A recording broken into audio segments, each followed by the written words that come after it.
So I wanted to make another video on the TCL 10 Pro.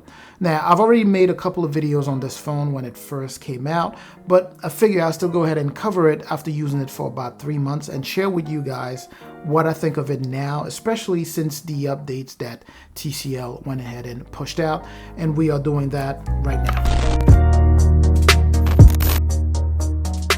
Now, even though I carry two phones and the TCL 10 Pro is my main secondary device, there's just something about this phone that just makes me smile every time I pick it up. And that is, of course, this beautiful and sleek design. Also, I just can't seem to get over that camera module on the back with the 4-camera array setup along with that dual flash setup. It's very light, it's portable, it looks very premium, with this frosted metallized carbon back that TCL calls amber gray. It has this curved 89.5% screen to body ratio AMOLED display, which is pretty bright with a resolution of 1080 by 2340 and does support HDR10. By the way, if you haven't done so already, please do me a huge favor and hit both the like and the subscribe button there. It's a huge boost to the channel and I truly appreciate your support here.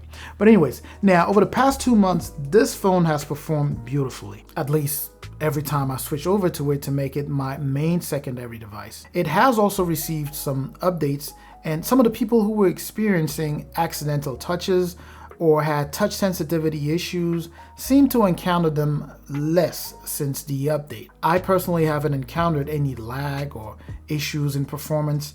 The GUI has been very snappy and flawless, and I've never got a call drop on me. I've also enjoyed streaming different types of media, playing games, watching videos, movies, and never had any issues with any of that. I've also used it a lot for things like Zoom and also WhatsApp video call. I have tons of people who use WhatsApp and I will call them and video chat with them, and it's been performing fantastic. Now, obviously, there's no surprises there because we are looking at a Snapdragon 675, which is a pretty decent chipset and kind of expected in this price range. Couple that with 6 gigs of RAM and 128 gigs of base storage with the ability to expand that storage via SD card, and you can pretty much see that those make up a pretty solid base specs for such a phone. As I mentioned earlier, the GUI is pretty clean and you have TCL UI sitting on Android 10 here. So overall, performance has been really good for me, at least in my opinion. The additional phone features have been working as expected, specifically the in-display fingerprint sensor, which, although not as fast as, say, your Apple Touch ID, still works pretty well. I personally prefer to unlock it using Face Unlock unless I am required to use my fingerprint. Again, it's not your Apple Face ID or anything, but it's been pretty fast in my opinion. TCL also pushed out a security patch, so as you can see here, they are pushing out different types of updates trying to improve everything they can on this phone. Just like many other people, I was really excited to have both the headphone jack and also the IR blaster on this phone. I have two TCL TVs. I personally haven't used it consistently with those TVs, but it's there just in case I wanted to go ahead and use that. Battery has been surprisingly good. Well, actually, let me take that back. Battery has been really good.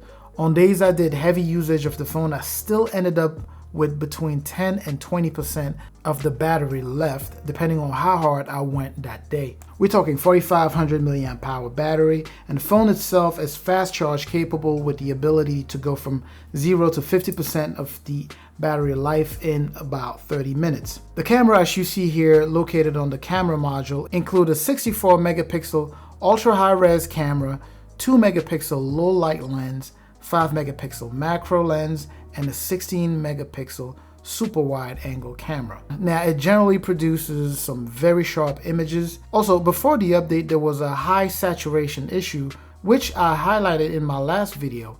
TCL did push out an update to fix that high saturation issue, and even though I haven't taken a ton of pictures since then, the ones that I took after the update seem to be pretty clean. It looks to me like the issue was fixed. Now, the color red still looks a little bit too red to my liking, but overall, all the pictures still come out really nice. Now, here's my take. For a mid-range phone, this is still a go for me.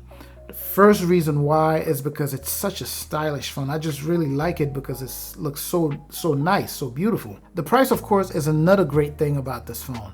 Last I checked, it was selling for about $380 on Amazon, so down 70 bucks from the regular price. The last thing, of course, is the fact that it performs very well.